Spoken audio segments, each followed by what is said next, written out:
Hello student, ये है 9th class NCERT और चैप्टर का नाम है वर्क एंड एनर्जी और हम ये पहला क्वेश्चन डिस्कस कर रहे हैं। तो ये लिखा हुआ है a force of 7 Newton acts on A object. ठीक है ना। तो जो चीज़ दे रखी है उसको नोट कर लेना है। सबसे पहले क्या दे रखा है? सबसे पहले दे रखा है कि फोर्स एफ बराबर कितना दे रखा है? 7 न्यूटन। ठीक है। Act on a object the displacement says 8 metre. मतलब कोई ऑब्जेक्ट है ऐसे, इस पर तुम धक्का लगाओगे यानी फोर्स लगाओगे और वो फोर्स कितना होगा? 7 न्यूटन का होगा। तो जब तुम इस पर धक्का लगाओगे, फोर्स लगाओगे, तो ये ऑब्जेक्ट आगे प्लेस होगा कि नहीं होगा? खिसकेगा। तो ये कुछ दूर खिसक जाएगा। तो इसी को हम डिस्प्लेसमेंट कहते हैं और वो कितना है? 8 है। और इसको हम लोग एस से डिनोट करते हैं। मान लीजिए एस मीटर खिसक गया। फुटबॉल मान लो, जैसे ग्राउंड में फुटबॉल पड़ी है, अब तुम आए लात मारी तुमने एक, तो क्या हुआ? तुमने एक फोर्स लगाया। ठीक है ना। फोर्स कितना है? फोर्स है, जैसे ये ऑब्जेक्ट है, इस पर तुमने 7 न्यूटन का फोर्स लगाया, तो ये कितना खिसक गया? 8 मीटर खिसक गया। ठीक है ना। तो यहाँ पर जो डिस्प्लेसमेंट है एस बराबर वो हो गया 8 मीटर। तो पूछ रहे हैं कि what is the work done in this case. क्या इस केस में काम हुआ माना जाएगा? तो हाँ, माना जाएगा। देखो, वर्क की डिफिनीशन क्या होती है? वर्क की डिफिनीशन होती है अगर तुम किसी ऑब्जेक्ट पे फोर्स लगाओ, ठीक, तो जब फोर्स लगाया तो वो चीज़, उसमें क्या होना चाहिए? डिस्प्लेसमेंट जरूर होना चाहिए। और डिस्प्लेसमेंट किधर होना चाहिए? जिधर हमने फोर्स लगाया उसी के डायरेक्शन में होना चाहिए। ठीक है ना। अब जैसे ये दीवार है, ठीक, अब दीवार पे हमने क्या लगाई? हमने फोर्स लगाई ऐसे करके। अब दीवार पे हमने फोर्स लगाई, हम अपनी नज़र में तो हमने जान लगा दी, मगर क्या दीवार खिसकी? यानी डिस्प्लेसमेंट कितना हुआ? 0 हुआ। तो जब दीवार खिसकी ही नहीं तो माना नहीं जाएगा कि तुमने काम किया। भले तुम्हें दिख रहा होगा कि एक आदमी जो दीवार को खिसका रहा है, ठीक, उसने पूरी जान लगा दी, लेकिन दीवार खिसकी नहीं है। तो फार्मूला क्या बनता है? जो W बनता है, W equal to F into s है। मान लीजिए F 100 लगा दिया पूरा का पूरा, लेकिन S तो 0 है ना। S कितना है? 0 ही है। तो उस केस में उसका जो फोर्स है वो कितना माना जाएगा? 0 माना जाएगा। तो माना जाएगा कि कोई काम नहीं किया। लेकिन यहाँ अलग है क्वेश्चन। यहाँ क्वेश्चन क्या कहता है कि एक ऑब्जेक्ट है, उस पर 7 न्यूटन का फोर्स लगाया है और वो 8 मीटर खिसक गई है। तो इस केस में जो वर्क होगा, वर्क का फार्मूला क्या होता है? W equal to F into s. F कितना है? 7 है, S है 8। तो 7 8 जा कितना हो गया? 56। ठीक। और इसकी जो यूनिट होती है वो क्या होती है? जूल होती है। क्या होती है? जूल। तो W इक्वल टू 56 जूल। कोई दिक्कत? अच्छा अब वैसे ही देखो, एक क्वेश्चन है जो अभी हमने पीछे डिस्कस किया था कि when do we say that work is done. कब तुम कहोगे काम हुआ माना जाएगा? कब कहोगे कि वर्क काम हुआ? ठीक है। तो if a force acting on a body cause some displacement, अगर तुमने किसी बॉडी पर फोर्स लगाया है और डिस्प्लेसमेंट हुआ है, then we can say that work is being done by the force on the body which is displaced. जो चीज़ खिसक गई है, माना जाएगा कि उस पर फोर्स लगा है, उस पर काम हुआ है। जैसे अभी पिछले वाले क्वेश्चन में ये डिब्बा था, हमने खिसकाया तो ये कितना खिसक गया? 8 मीटर खिसक गया। तो माना जाएगा इस डिब्बे पे काम हुआ है। ठीक है। और दीवार का भी हमने एग्जाम्पल दिया था कि दीवार पे हमने पूरी जान लगा दी, लेकिन दीवार खिसकी क्या? जरा सा भी नहीं खिसकी। तो माना जाएगा कि हमने कोई काम नहीं किया। ठीक है ना। थोड़ा प्रैक्टिकल नहीं लगती, क्योंकि तुम खुद दीवार को धक्का देके देखो तो तुम्हें लगेगा तुम थक गए, सारी ताकत लगा दी तुमने, ठीक है ना।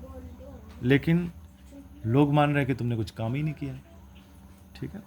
तो अब फिजिक्स ऐसे ही है। फिजिक्स फार्मूले से चलती है। ठीक है ना। फार्मूले में आ रहा है कि डिस्प्लेसमेंट 0 है, इसका मतलब काम नहीं हुआ। ठीक है।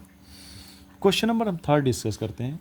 Right an expression for the work done when a force is acting on an object in the direction of its displacement. तो बेटा ये होता है वर्क डन का फार्मूला होता है W equal to F into s. F क्या है? फोर्स है। एस क्या है? डिस्प्लेसमेंट। ये फार्मूला होता है, ये रटना है तुम्हें। ठीक है।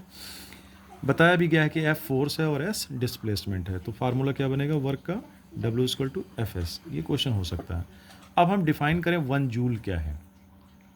1 जूल की डिफिनीशन पूछी जाती कभी कभी, ठीक है। तो जैसे मान लीजिए यहाँ पर देखिए 1 जूल हम बता रहे हैं, 1 जूल क्या है, 1 जूल वर्क क्या है, ठीक है ना। तुम्हें क्या पता है कि W बराबर क्या होता है, F/S होता है। मान लीजिए कोई आदमी ताकत लगा रहा, उसके ताकत ही 1 न्यूटन है, F कितना है, 1 न्यूटन है, कितना है, 1 न्यूटन। और उसने जिस भी ऑब्जेक्ट पे फोर्स लगाया है वो कितना है, उसके बाद उसमें डिस्प्लेसमेंट भी कितना हुआ है, 1 ही मीटर। तो अब इसमें पुट करो, W क्या होगा, W F की जगह 1, S की जगह 1, तो 1 इन 1 जा 1, तो W बराबर क्या आ जाएगा 1, और इसकी यूनिट डालोगे तो क्या आएगी 1 जूल, ठीक है ना।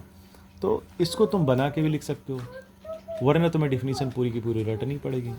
जैसे डिफिनीशन क्या दी है, डिफिनीशन दी है 1 joule of work is defined, ठीक, as the amount of work done on an object when a force of 1 Newton displace it by 1 meter along the line of action of the force। कहने का मतलब है किसी object पर लगने वाला 1 Newton force जिससे डिस्प्लेसमेंट कितना हुआ हो, 1 मीटर, ठीक है ना, और किस डायरेक्शन में हुआ हो, जिधर फोर्स लग रहा हो, फोर्स की डायरेक्शन में अगर वो हुआ है तो हम मानेंगे कि क्या है 1 जूल वर्क हुआ है। 1 जूल की डिफिनीशन आएगी, ठीक है ना। तो तुम्हें कैसे लिखना है, कहना है कि if applied force is 1 newton and displacement is also 1 metre, so work done will be 1 joule.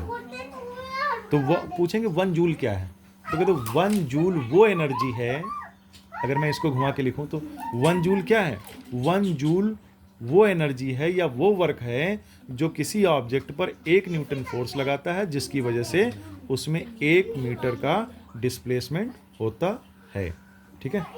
एक क्वेश्चन हम और डिस्कस कर लेते हैं। Narayan, a pair of bullock exert a force of 140 Newton on a plug, the field being the plug is 15 meter long. How much work is done in plugging the length of the field? ठीक है ना। कहने का मतलब ये कह रहे हैं कि जो एक पेयर ऑफ बुलक्स हैं, एक्जर्ट फोर्स कितना लगाते हैं 140 न्यूटन, ठीक है ना, कितना लगा रहे हैं 140 न्यूटन, F कितना है 140 न्यूटन, जिससे डिस्प्लेसमेंट कितना हुआ है 15 मीटर, कितना हुआ है 15 मीटर। तो वर्क कितना माना जाएगा, W=FS। F कितना है 140, S कितना है 15, तो इसकी मल्टीप्लाई करो कितना आ जाएगा 2100 जूल, ठीक है। और एक क्वेश्चन और इसी तरीके से, इसको याद कर लेना। What is a kinetic energy of object. Kinetic energy of an object is defined as the energy by the virtue of its motion, ठीक है ना। माना जाता है कि कोई चीज़ जब चल रही है तो चल क्यों रही, क्योंकि उसमें एक तरह की एनर्जी है, और वो एनर्जी कौन सी है, अगर वो एनर्जी काइनेटिक एनर्जी है तभी उसको मूव कर रही है, ठीक है ना। तो what is the kinetic energy of an object, simple definition तुम ये लिख लोगे, kinetic energy of an object is defined as the energy by the, ठीक, वर्च्यू ऑफ इट्स मोशन। अगर हम क्वेश्चन नंबर ये इसकी बात करें, ये वाला question, question number 7, right an expression for the kinetic energy of an object. अगर कह रहे हैं कि इसका फार्मूला लिखो, तो काइनेटिक एनर्जी का फार्मूला होता है kinetic energy equal to ½ mv²। m क्या है, मास ऑफ ऑब्जेक्ट है, ठीक है ना, और v क्या है, वेलोसिटी है।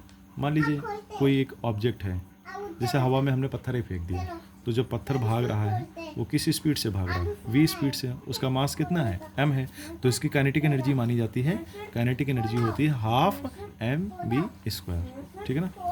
तो ये क्वेश्चन हो गए 7 जो हमने आज डिस्कस करे। नेक्स्ट क्वेश्चन नेक्स्ट वीडियो में, ठीक है।